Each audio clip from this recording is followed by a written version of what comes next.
আসসালামু আলাইকুম ওয়া রাহমাতুল্লাহি ওয়া বারাকাতুহু। আজকে সূরাতুল বাকারার ৪৮ আয়াত থেকে নিয়ে ৬০ নম্বর আয়াত পর্যন্ত আমি তেলাওয়াত করব এবং তার বাংলা তরজমা করব। আল্লাহুম্মা সাল্লি আলা মুহাম্মাদ ওয়া আলা আলি মুহাম্মাদিন কামা সাল্লাইতা আলা ইব্রাহিম ওয়া আলা আলি ইব্রাহিম ইন্নাকা হামিদুম মাজিদ। اللهم بارك على محمد وعلى آل محمد كما باركت على إبراهيم وعلى آل إبراهيم إنك حميد مجيد. أعوذ بالله من الشيطان الرجيم. بسم الله الرحمن الرحيم.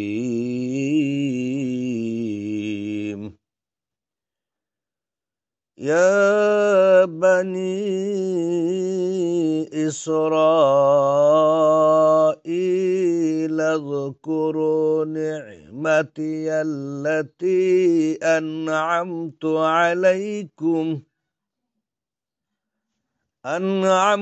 عليكم وأني فضلتكم على العالمين.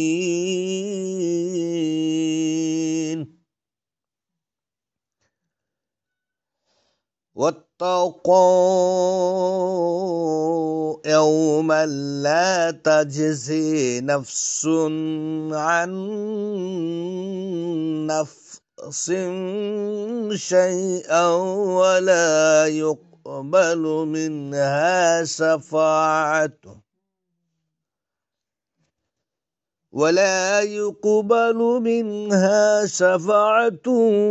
ولا يؤخذ منها عدل ولا هم ينصرون.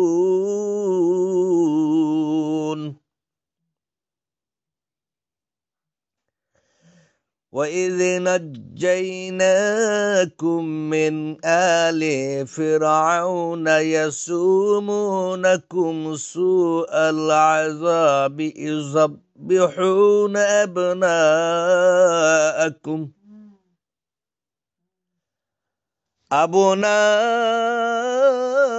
أبناءكم ويستحيون نساءكم وفي ذلكم بلاء من ربكم عظيم. وإذ فرقنا بكم البحر فأنجيناكم وأغرقنا آل فرعون وأنتم تنظرون.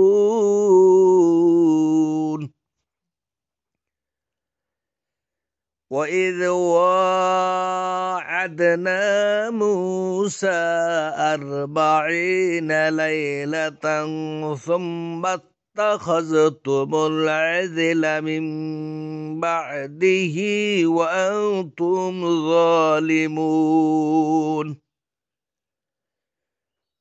ثم عفونا عنكم من بعد ذلك لعلكم تشكرون.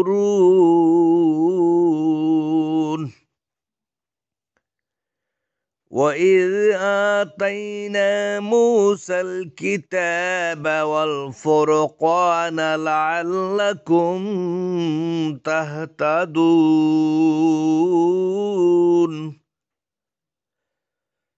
وإذ قال موسى لقومه يا قوم إنكم ظلمتم أنفسكم اتخاذكم العجل فتوبوا إلى بارئكم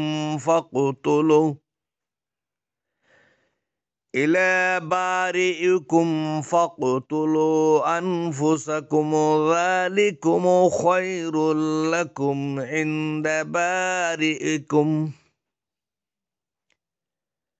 فتاب عليكم إنه هو التواب الرحيم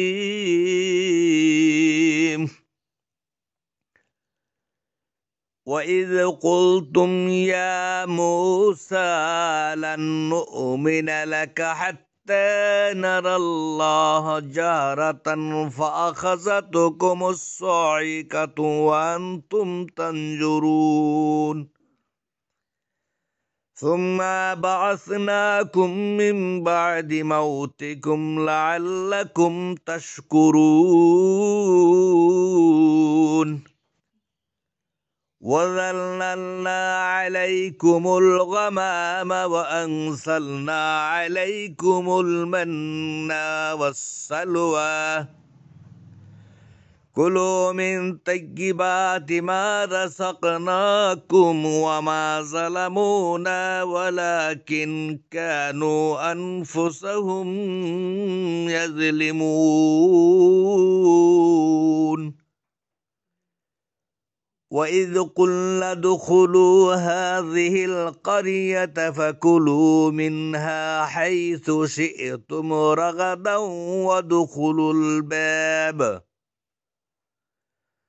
وادخلوا الباب سجدا وقولوا حتة نغفر لكم خطاياكم وسنزيد المحسنين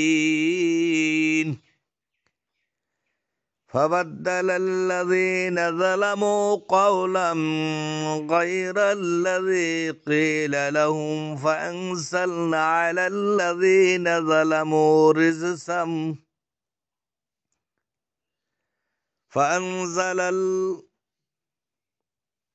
فأنزلنا على الذين ظلموا رجزا من السماء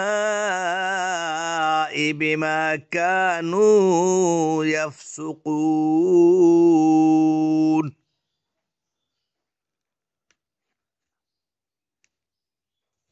এখন তার বাংলা তর্জমাগুলো আমি বলছি। হে বনে ইসরাইল, তোমরা আমার নিয়ামতকে স্মরণ করো, যে নিয়ামত আমি তোমাদেরকে দিয়েছি, এবং নিশ্চয় আমি তোমাদেরকে বিশ্ববাসীর উপর শ্রেষ্ঠত্ব দিয়েছি।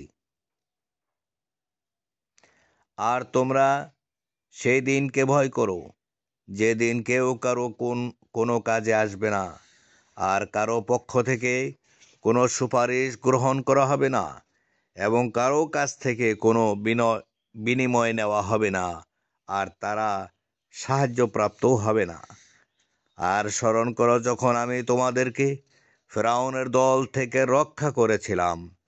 তারা তোমাদেরকে কঠিন আযাব দিত, তোমাদের পুত্র সন্তানদেরকে জবেহ করত এবং তোমাদের নারীদেরকে বাঁচিয়ে রাখত।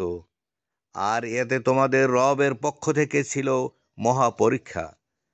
আর যখন তোমাদের জন্য আমি সমুদ্রকে বিভক্ত করেছিলাম, অথবা তোমাদেরকে নাজাত দিয়েছিলাম এবং ফিরআউনের দলকে ডুবিয়ে দিয়েছিলাম, আর তোমরা দেখছিলে। আর যখন আমি মূসাকে 40 রাতের ওয়াদা দিয়েছিলাম, অতঃপর তোমরা তার যাওয়ার পর বাছুরকে উপাস্য রূপে গ্রহণ করেছিলে, আর তোমরা ছিলে জালিম। তারপর আমি তোমাদেরকে এসবের পর ক্ষমা করেছি, যাতে তোমরা শুকর আদায় করো। আর যখন আমি দিয়েছিলাম মূসাকে কিতাব ও ফুরকান, যাতে তোমরা হেদায়েত প্রাপ্ত হও। আর যখন মূসা তার কওমকে বলেছিল, হে আমার কওম, নিশ্চয় তোমরা বাছুরকে উপাস্য রূপে গ্রহণ করে নিজেদের উপর জুলুম করেছ। সুতরাং তোমরা তোমাদের সৃষ্টিকর্তার কাছে তওবা করো অতঃপর তোমরা নিজেদেরকে হত্যা করো। এটি তোমাদের জন্য তোমাদের সৃষ্টিকর্তার নিকট উত্তম। অতঃপর আল্লাহ তোমাদের তওবা কবুল করলেন। নিশ্চয় তিনি তওবা কবুলকারী পরম দয়ালু।